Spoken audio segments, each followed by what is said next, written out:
Jurors have heard from the first witnesses for the prosecution in the federal case against political activist and donor Ed Buck. He's accused of supplying methamphetamine to 5 men, 2 of whom overdosed and died.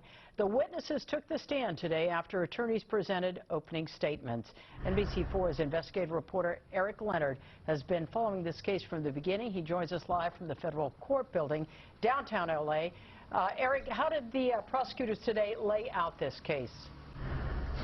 Well, they presented this as a case of privilege versus poverty. An older man of means targeting younger, sometimes homeless, sometimes addicted men who were desperate. And they told jurors in opening statements today that Ed Buck routinely supplied illegal drugs to people he invited into his apartment in West Hollywood, and on some occasions allegedly directly injected them with meth.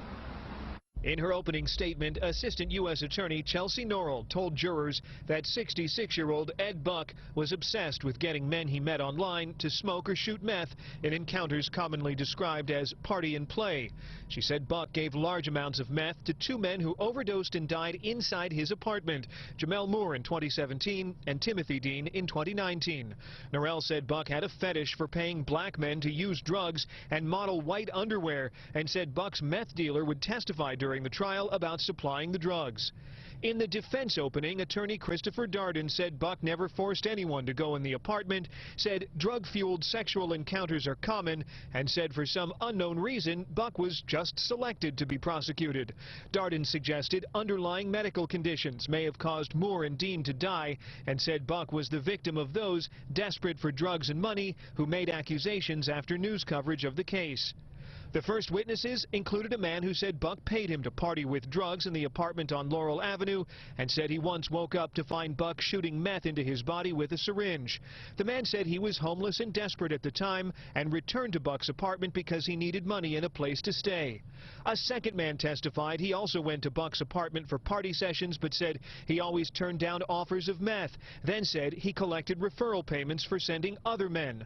Buck was arrested in 2019. The federal case against him includes charges he allegedly supplied meth to the 2 men who died, supplied meth to 3 others, and enticed others to travel across state lines for sex work. He's pleaded not guilty.